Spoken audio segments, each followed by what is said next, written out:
Halo semua, Hai, Atta Halilintar. apa kabar Bang? Sehat? Sehat, luar biasa loh. Luar biasa. Gila loh. Semangat ya hari ini ya. Iya lo datang ke rumah gue, masih di bawah gue, sekarang udah jauh hampir 2 kali lipat subsnya. Aduh, Bisa thanks gitu to ya? God. Ya Allah. Dan gue termasuk orang yang kesel. Kalau banyak, jadi kan banyak yang nanya ya ke gue juga. Itu Atta subscribernya pertumbuhannya cepet banget. Dia tuh beli nggak sih? Gue termasuk orang yang pasti bilang enggak gitu. Oke. Karena sekarang nggak bakal bisa beli kan? Gak bakal bisa beli. Ketahuan juga gitu. Ketahuan dan sama itu YouTube-nya. pemotongan YouTube kan kenceng sekarang kan. Iya. Yang aku pernah cerita satu hari pernah dipotong 125.000 subscriber. Oke. Sampai 180.000 aja pernah. Oke. Per hari. Maksudnya itu karena nggak aktif ya. Iya. Bukan karena nggak beli, apalagi kalau orang beli. Iya. Karena kalaupun bisa dibeli, pasti orang-orang kaya itu udah jadi nomor satu kan. Pasti mungkin akun-akun TV bakal lebih banyak subscriber dari aku, kan TV punya banyak duit. Iya. Pasti TV tinggal, supaya gue sponsornya banyak, gue bayar aja berapa biar ngalahin gitu kan. Iya. Tapi itu buktinya nggak bisa kan. Iya. TV masih berjuang. Iya. Jadi legitimate ya, ini Atta Halilintar memang King of YouTube Indonesia. Amin. Luar biasa. Ria Ricis, Queen of YouTube. Oke. Deddy Kobuzir, botak of YouTube. Waduh, gue dimarahin lagi nih. Oke, langsung aja kita masuk ke konten kita ya. 5 pertanyaan sulit untuk Atta Halilintar. Waduh, sulit nih ya. Sulit banget. Sulit banget. Aduh, gimana nih? Siap ya? Oke Bang, siap. Yang pertama, apa pendapat Atta soal YouTuber yang ngikutin konten gerebek rumah seperti lo? Kalau aku pribadi happy aja sih Bang. Aku nggak pernah terlalu ngambil pusing kayak. Berarti kalau konsep itu pertama dulu aku bikin belum terlalu pecah, lama-lama kan makin pecah. Tiba-tiba sekarang banyak orang dengan konsepnya macam-macam. Entah ada yang namanya gerebek juga, entah ada yang namanya apalah. Ya kalau aku sih nggak apa-apa, asalkan itu bisa bikin dia bermanfaat buat mereka kan. Iya. Seneng aja sih aku orang. Jadi nggak ada masalah sama sekali? Aku no problem, karena menurut aku ide itu nggak ada yang harus kita jaga jadi copyright gitu, enggak sih menurut aku. Oke. Apapun yang kita bikin, kalau orang bikin dan itu bikin orang lain juga jadi senang atau bermanfaat buat mereka, kenapa enggak? Oke. Pertanyaan sulit nomor 2. Alright. Berapa pendapatan Atta Halilintar? Waduh. Ngomongin duit nih. Aduh. Enggak lah, banyak kan Bang.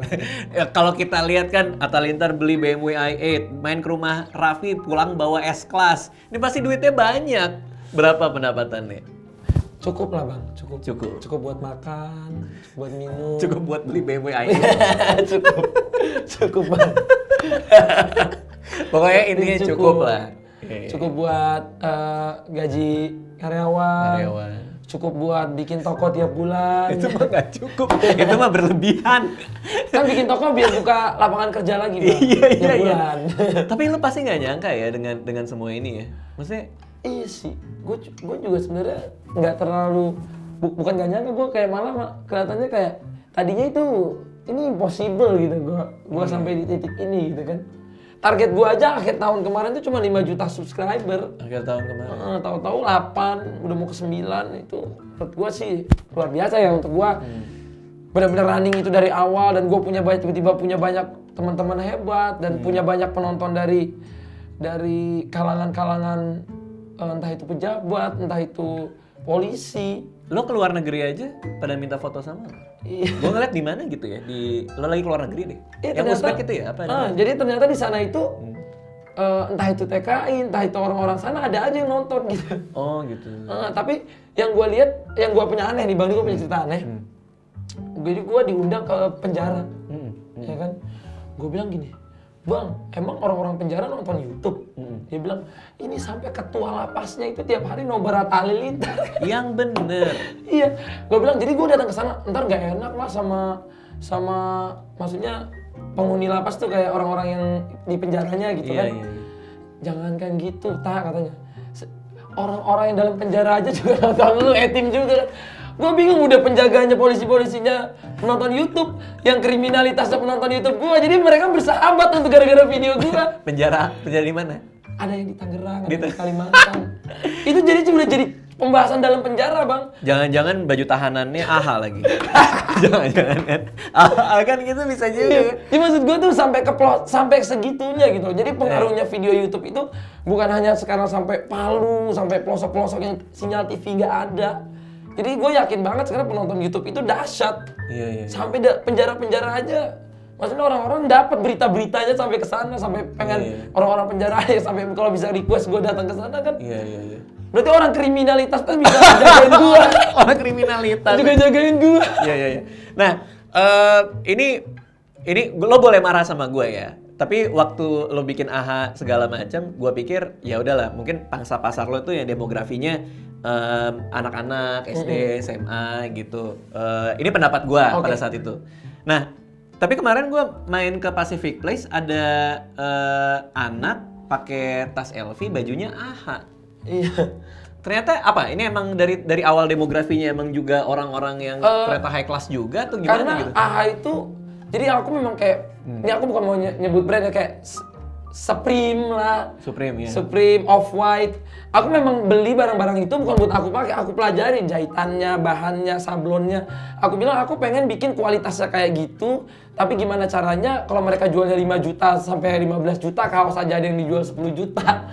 Tapi aku cuma jual misalnya kaos 200.000 dan jaket 350.000 sampai paling mahal 500. Jadi aku tetap mempertahankan kualitasnya kayak mereka, sablonnya semua kualitasnya kayak mereka yang jutaan, tapi harga cuma segitu. Jadi itu membuat orang-orang middle up sekarang banyak yang pakai AHA. Bahkan selebriti-selebriti banyak yang nelfon gua pengen pakai AHA. Iya. Selebriti-selebriti bilang, "Tak mau AHA yang ini, tak mau AHA yang ini," gitu. Bahkan selebriti yang di penjara ya.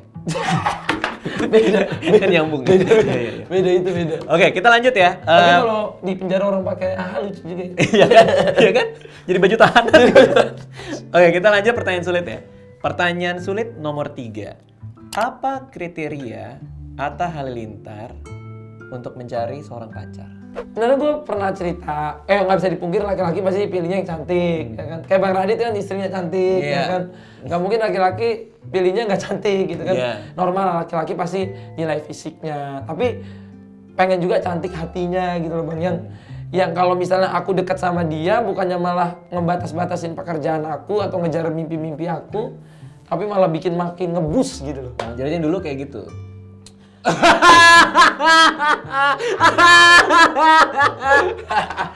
Ya nggak usah dijawab maksudnya. Maksud aku jangan sampai kayak gitu. Iya. Karena kan kalau nanti kita lagi gini, aku nggak mau jadwal ini harus bisa, jadwal ini bisa. Itu aku nggak terlalu bisa tuh yang gitu. Tapi emang susah ya nyarinya, karena gini, apalagi di pekerjaan seperti kita ya gitu ya. Maksudnya lu ketemu cewek tiap hari kan, apalagi gue main film, yang gue pilih lagi ceweknya cakep kayak gimana ya. Pasti kan kalau orangnya tidak memahami, ada kecemburuannya tuh. Makanya nggak boleh cemburuan. Kalau gue cari salah satu cirinya nggak boleh cemburuan sama gue. Karena gue emang begini adanya, bakal collab sama banyak orang. Betul. Bakal ketemu banyak orang. Belum lagi bintang tamunya kadang cantik-cantik. Kalau dia apa-apa cemburu itu namanya mengganggu pekerjaan gue, mending nggak usah. Iya. Belum lagi collab ciuman ya kan, kita nggak. Iya. Itu lu nya aja yang pengen. Tapi ini agak berbahaya menurut gue ya gitu. Misalnya lo boleh nggak setuju sama gue. Karena lo tuh punya mobil. Cewek itu ngelihat mobil keren tuh kan pasti lumer lah gitu kan. Lo punya duit, lo punya rumah. Gimana caranya lo nyari yang tulus tak gitu? Gimana caranya lo bisa ngelihat, oh ini cewek emang mau sama gua gitu. Karena hati gua, bukan karena gua punya mobil kan. Lo gimana ngefilter itu gitu? Nah, itu dia Bang, susah sekali. Lo bahkan nggak bisa jawab. Iya, cuman memang dulu salah satu motivasi gua punya kendaraan-kendaraan yang gua impikan harus gua berhasil capai, walaupun endingnya misalnya entah itu nanti dijual buat bikin ini, dijual buat bikin toko atau apa.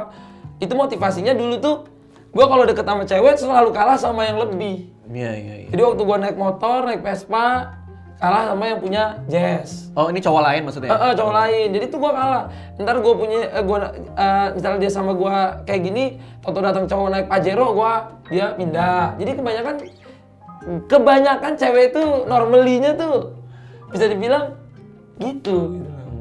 Agak-agak menilai sesuatu tuh dari apa yang kita pakai gitu. Apa yang kita punya. Makanya kadang-kadang aku kayak gitu bikin biar bisa ngomong gini aja, sekarang lo nyesel kan. Ya, Ada kayak gitunya, itu bisa jadi motivasi juga sih. Setiap kita dibohongin atau dikhianati oleh perempuan tuh bisa jadi motivasi juga gitu. Oke. Pertanyaan sulit berikutnya. Apa pesan lo buat orang yang gak suka sama lo? Buat haters? Aku sih udah ngomong di lagu aku yang baru terakhir, itu judulnya God Bless You. Di lagu itu aku bilang, aku mendoakan para pendukung-pendukung aku untuk bisa hebat.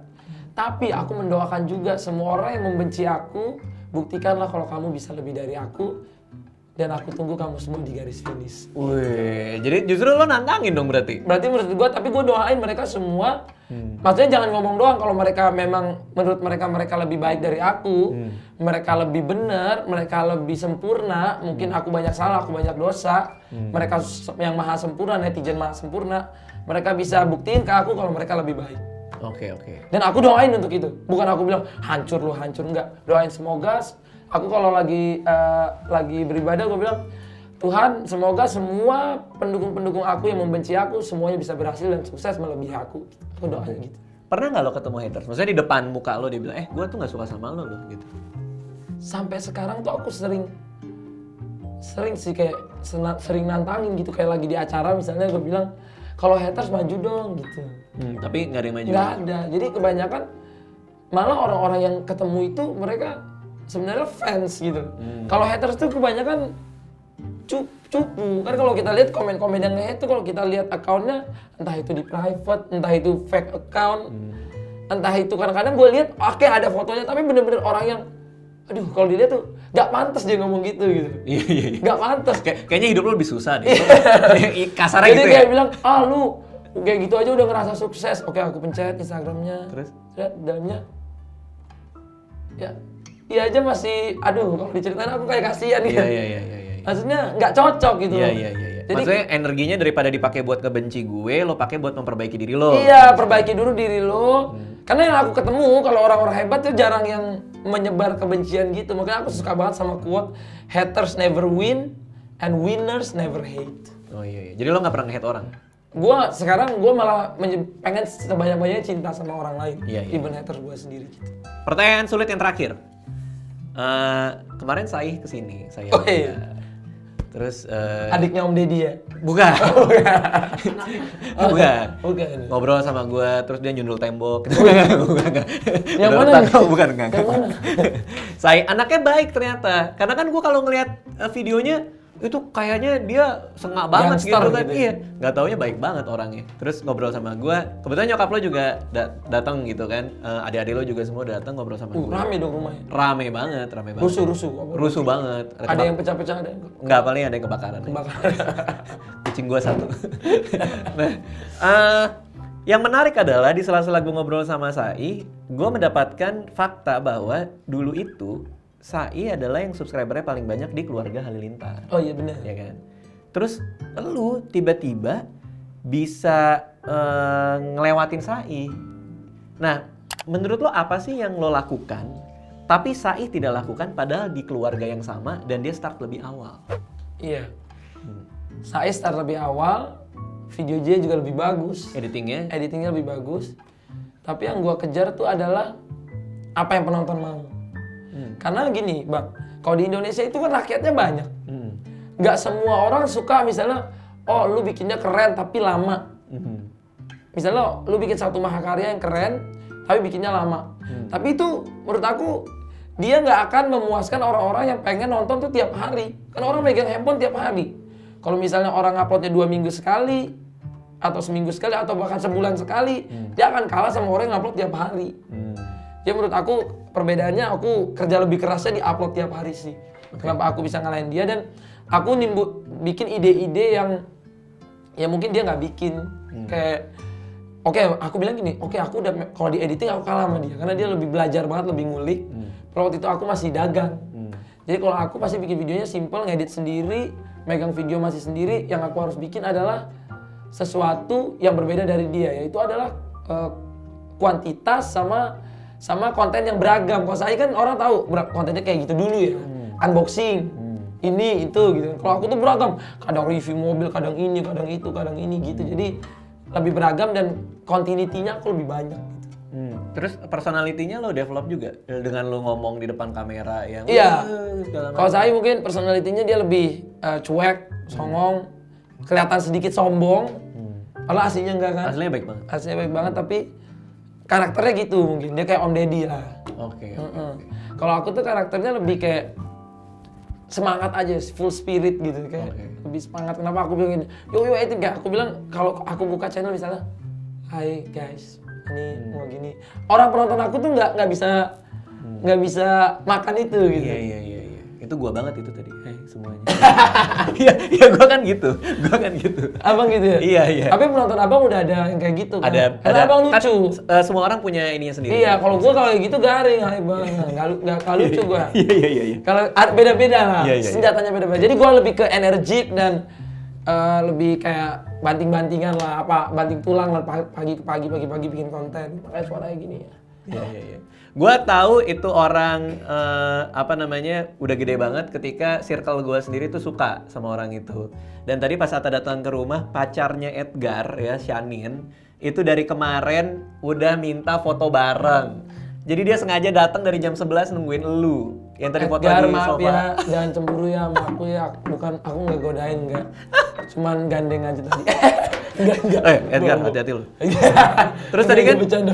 lu minta gue ngambil dompet ke atas kan, karena kita ada syuting yang buat tempat lo kan. Gue ke atas ngambil dompet, dia lagi di kamar gue kan sama istri gue, terus dia kayak ganteng banget. Padahal gue liat fotonya, Atta gini doang dong, tangannya di depan muka, kacamatanya ke bawah, ganteng dari mana? Mukanya nggak kelihatan ya Allah ya Robi. Tapi ya itulah ya. Itu mungkin lebih ke karisma sih, Pak. Bercanda. Ya, maksudnya kalau aku tuh mungkin orang lihat kayak gitu, itu menurut aku ganteng itu kan bukan dia kebule-bulean dia ganteng. Kalau aku bangga sih ganteng ala Indonesia. Muka gue Indonesia, gue bangga gitu. Ya paling nggak orang yang gue kenal bilang lu ganteng lah gitu. Jadi masuk ke circle abang pun sekarang udah merasuk gitu ya kan. Luar biasa Atta Lintar, makasih. Gua nggak sabar ngeliat perkembangan lo lagi karena terakhir kita ketemu sama sekarang lu udah jauh berbeda. Mudah-mudahan lo bisa tumbuh lebih keren lagi. Makasih juga Bang Radit, saya merasa terhormat banget bisa masuk di channel ini lagi. Siap ya, dadah semua. Dadah. Terima kasih sudah menonton video ini. Jangan lupa subscribe untuk menunjukkan dukungan kamu kepada channel gue.